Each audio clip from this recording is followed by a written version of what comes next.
உங்கள் வீட்டில் water purifier இருக்கா? ஸோ ஒரு கிட்னியும் அதே வாட்டர் பியூரிஃபையர் செல்கிற ஃபங்க்ஷனை தான் நம்ம பாடியில் பண்ணுது.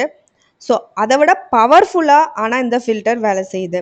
டெய்லி 180 லிட்டர்ஸ் ஆஃப் பிளட்டை ஃபில்டர் பண்ணுது. பட் அவுட்புட் ஒன்லி 1 லிட்டர் தான் யூரின். ஸோ இன்னைக்கு வீடியோவில் நம்ம இது ரிலேட்டடான டாப்பிக்கான நெஃப்ரான் ஸ்ட்ரக்சர் அப்புறம் யூரின் ஃபார்மேஷன் பற்றி தான் டிஸ்கஸ் பண்ண போகிறோம். So hi all, welcome to NEET Study Master channel. இன்னைக்கு வீடியோல we'll see the nephron structure and the urine formation which comes in class 11 biology. Nephron structureக்கு வந்தோம்னா ஃபர்ஸ்ட் பேசிக்கா நெஃப்ரான் அப்படின்றது தான் ஒரு கிட்னியோட ஃபங்க்ஷனல் யூனிட் அப்படின்னு சொல்லலாம். கிட்னியில் அப்ராக்சிமேட்டாக 1 மில்லியன் நெஃப்ரான்ஸ் இருக்குது பர் கிட்னி. ஸோ ஒரு கிட்னியில் 1 மில்லியன் நெஃப்ரான்ஸ் அளவுக்கு இருக்குது. அதுதான் basic unit of urine formation அப்படின்னு சொல்கிறாங்க. ஃபஸ்ட்டு பார்ட் இதில் பார்த்தீங்க அப்படின்னா குளோமரலஸ் அப்படின்றது கிட்னியில் அந்த நெஃப்ரானில் இருக்க ஃபஸ்ட்டு பார்ட் வந்து குளோமரலஸ். ஸோ இது பார்த்தீங்க அப்படின்னாலே தெரியும், இது ஒரு பிளட் வெசல்ஸோட பஞ்ச் மாதிரி இருக்குது, ஒரு பஞ்ச் ஆஃப் பிளட் வெசல்ஸ். அதுதான் குளோமரலஸ் அப்படின்னு சொல்கிறோம். Blood enters through the afferent arteriole. Blood வந்து உள்ளே வரது, இன் போகிறது பார்த்தீங்கன்னா அஃபரண்ட் ஆர்ட்ரியோல் வழியா, அண்ட் வெளியில் போகிறது எஃபரண்ட் ஆர்ட்ரியோல் வழியா. ஸோ இதை வந்து ஒரு ஹை ப்ரெஷர் பைப் மாதிரி இமேஜின் பண்ணிக்கோங்க. ஸோ வாட்டர் வந்து ஒரு ஹை ப்ரெஷர் பைப்பில் போனால் எப்படி இருக்கும், அப்படி தான் பிளட் வந்து இந்த டியூப்ஸ் வழியாக போகுது. குளோமரலஸை சரவுண்ட் பண்ணி இருக்கதை நம்ம வந்து பவுமேன்ஸ் கேப்சியூல் அப்படின்னு சொல்கிறோம். ஸோ இது சரவுண்டடாக இருக்குல்ல, ஸோ இதுதான் பவுமேன்ஸ் கேப்சியூல். இந்த பிளட் வெசல்ஸ் ப்ளஸ் இந்த கப் ஷேப்பில் இருக்கிறத ரெண்டையும் சேர்த்து we call it as a Malpighian body. So இதை நம்ம மால்ஃபீஜியன் பாடின்னு சொல்கிறோம். ஒரு ஃபில்டருக்கு கவர் போட்டு வச்சுருந்தா எப்படி இருக்கும், ஒரு பியூரிஃபையர் மெஷ் மாதிரி. ஸோ அந்த மாதிரி இந்த பவுமேன்ஸ் கேப்சூல் இருக்குது. ஸோ யூ கேன் see இந்த பிக்சர். ஃபஸ்ட்டு வந்து குளோமரலஸ் உள்ளே இருக்குது, அதை சுற்றி வந்து நமக்கு பவுமேன்ஸ் கேப்சூல் இருக்குது. இது ரெண்டையும் சேர்த்து நம்ம மால்ஃபீஜியன் பாடி அப்படின்னு சொல்கிறோம். இது எல்லாமே கார்டெக்ஸ் ஆஃப் த கிட்னியில் இருக்குது. ஸோ கார்டெக்ஸ் அப்படின்னா இந்த அவுட்டர் பார்ட் ஆஃப் த கிட்னியை தான் நம்ம கார்டெக்ஸ் அப்படின்னு சொல்கிறோம். இன்னர் பார்ட்டை we call it as a medulla. Next coming to the renal tubule. So renal nale it is related to the kidney. Proximal convoluted tubule irundhu next loop of Henle move agum. Next it goes through the DCT, distal convoluted tubule, and next to the collecting duct. So இப்படி தான் யூரினோட flow இருக்கும். So ப்ராக்சிமல்னா nearby. So இங்கே நியர்பைக்கு இருக்கனால we call it as a proximal convoluted tubule. Distal you consider as a distance. So we call it as a distal convoluted tubule. நடுவில் வந்து லூப் ஆஃப் ஹென்லி அப்படின்னு இருக்கும், இது ஹேர்பின் லூப் மாதிரி இருக்கும். இந்த பிசிடி அப்படின்றது பார்த்தீங்க அப்படின்னா ஃபங்க்ஷன் இஸ் ரீஅப்சார்ப்ஷன். ஸோ இப்போ அமேசானில் நமக்கு டெலிவரி வருது, சப்போஸ் தப்பாக டெலிவரி பண்ணிட்டாங்க அப்படின்னா திருப்பி எடுத்துக்குவாங்க இல்லையா, back, they take it back. So அதே மாதிரி இங்கே வந்து யூஸ்ஃபுல் திங்ஸ் ஏதாவது வந்து நமக்கு பிளட்ல இருந்துச்சுன்னா திருப்பி நம்ம எடுத்துக்கிறாங்க, அந்த ப்ராக்சிமல் கன்வல்யூட்டிவ் டியூப்யூலேருந்து எடுத்துக்குது நம்மளோட பாடி. ஸோ அதுதான் பிசிடியோட function. Next coming to the loop of Henle அப்படின்றது ஹேர்பின் ஷேப்பில் இருக்குது. ஸோ இதில் டிசெண்டிங் பார்ட், அதாவது கீழே இறங்குறது, அப்புறம் அசெண்டிங், ரெண்டு பார்ட் இருக்குது. டிசெண்டிங்கில் வாட்டர் வந்து வெளில போகும், ஒரு ஹீட் எக்ஸ்சேஞ்சர் சிஸ்டம் மாதிரி தான் அது நடக்குது. Next coming to the DCT and collecting duct எடுத்துக்கிட்டிங்கன்னா ஃபைனல் அட்ஜஸ்ட்மெண்ட் இந்த இடத்துல தான் நடக்கும். இதில் தான் ஃபைனலாக யூரின் கலெக்ட் ஆகி வெளியில் வரும் இந்த கலெக்டிங் டக்ட்ல இருந்து. இந்த கார்டெக்ஸ், அதாவது இந்த அவுட்டர் லேயர் ஆஃப் த கிட்னியை நான் கார்டெக்ஸ்ன்னு சொல்லலையா, கார்டெக்ஸில் தான் பிசிடியும் டிசிடியும் இருக்கும். அண்ட் மெடுலால தான் லூப் ஆஃப் ஹென்லி இருக்கும்.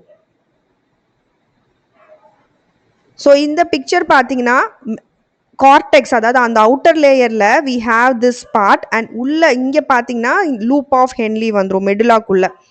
ஸோ ஒரு கிட்னியில் அது ஒரு டைனி யூனிட் மாதிரி தான் நெஃப்ரான் அப்படின்றது. ஸோ ஒரே ஒரு யூனிட் மட்டும் இந்த ஸ்ட்ரக்சரில் இருக்கும், இந்த நெஃப்ரான் யூனிட்.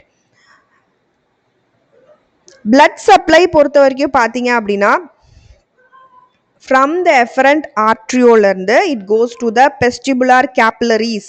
So இதெல்லாம் குட்டி குட்டி tubes, we call it as the capillaries. Next goes to the vasa recta.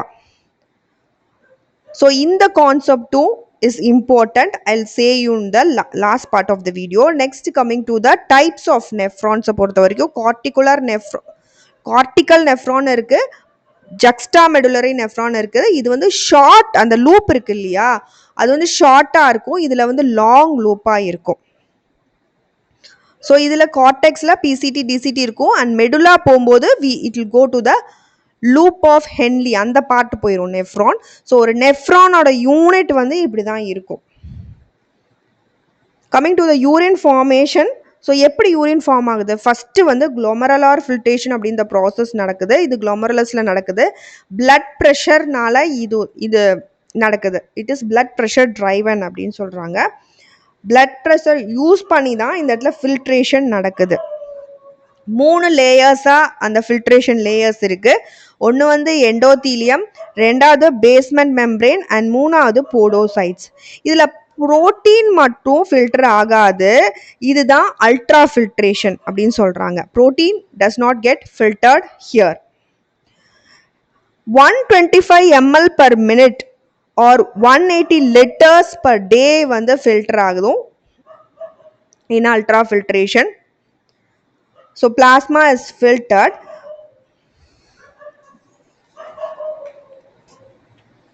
Next coming to the PCT, அதாவது proximal convoluted tubule. இதில் reabsorption, இதில் எல்லாத்துலேயுமே reabsorption நடக்கும். என்னத்தை reabsorb பண்ணிக்கும்? திருப்பி நம்ம பாடினா குளுக்கோஸ் ஏதாவது இருந்தால், அமினோ ஆசிட், Na+H2O, இது எல்லாத்தையும் ரீஅப்சார்ப் பண்ணிக்கும் பாடி. லூப் ஆஃப் ஹென்லியில் water and NaCl gets reabsorbed. டிசிடியை பொறுத்த வரைக்கும் Na+H2O இதெல்லாம் வந்து ரீஅப்சார்ப் ஆயிடுது.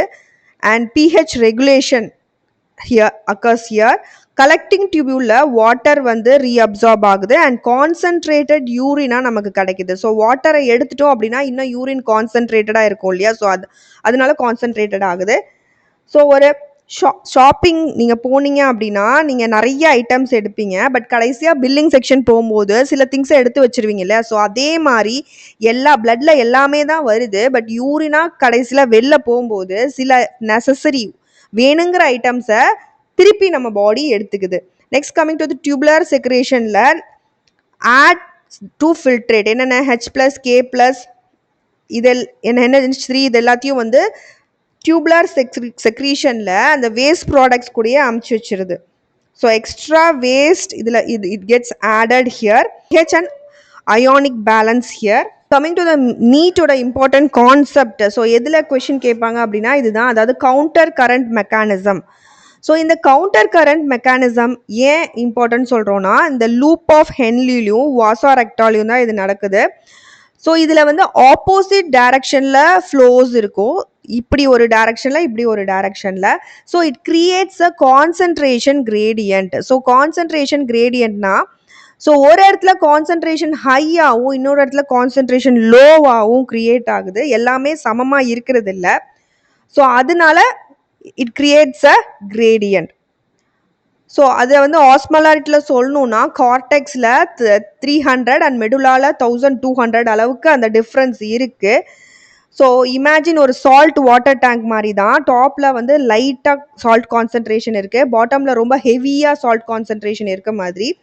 ஸோ அப்போ வாட்டர் என்ன பண்ணும் அப்படின்னா, it always moves to the high concentration இல்லையா. ஹை கான்சன்ட்ரேட்டடாக இருக்க ஏரியாவுக்கு வாட்டர் தன்னால் மூவ் ஆகும், அதனால வாட்டர் தன்னால் ரீஅப்சார்ப் ஆகிருக்குது நம்ம பாடிக்குள்ளே. ஸோ அதனால யூரின் வந்து இன்னும் கான்சன்ட்ரேட்டடாக இருக்குது. வர்ற யூரின் ஃபைனலாக வர அவுட்புட்டோட யூரினோட கான்சன்ட்ரேஷன் பார்த்தீங்கன்னா இன்னும் அதிகமாக இருக்கும். தண்ணி கண்டென்ட்டை திருப்பி வாட்டர் வந்து ரீஅப்சார்ப் ஆயிருக்கு. இது வந்து இந்த கான்சன்ட்ரேஷன், இந்த கவுண்டர் கரண்ட் மெக்கானிசம், அந்த லூப்போட ஸ்ட்ரக்சரு அப்படி இருக்கு. ஸோ அதனால அந்த கான்சன்ட்ரேஷன் கிரேடியன்ட் வந்து the water is taken back. So ஃபைனலாக அவுட்புட் ஆகிற யூரின் பார்த்தீங்கன்னா 1 to 1.5 litres urine per day வந்து வெளில போகுது. So filter, reabsorb, secrete, counter கரண்ட்னால கான்சன்ட்ரேஷன் நடக்குது. So that's it. Hope you understood. Thank you all for watching my video. N video உங்களுக்கு பிடிச்சிருந்தா லைக் பண்ணுங்க, ஷேர் பண்ணுங்க, and கண்டிப்பா பெல் பட்டனும் கிளிக் பண்ணுங்க. அப்பதான் நாங்கள் ஏதாவது வீடியோ போடுறோம் நோட்டிஃபிகேஷன் வரும். Happy learning to you all. Thank you.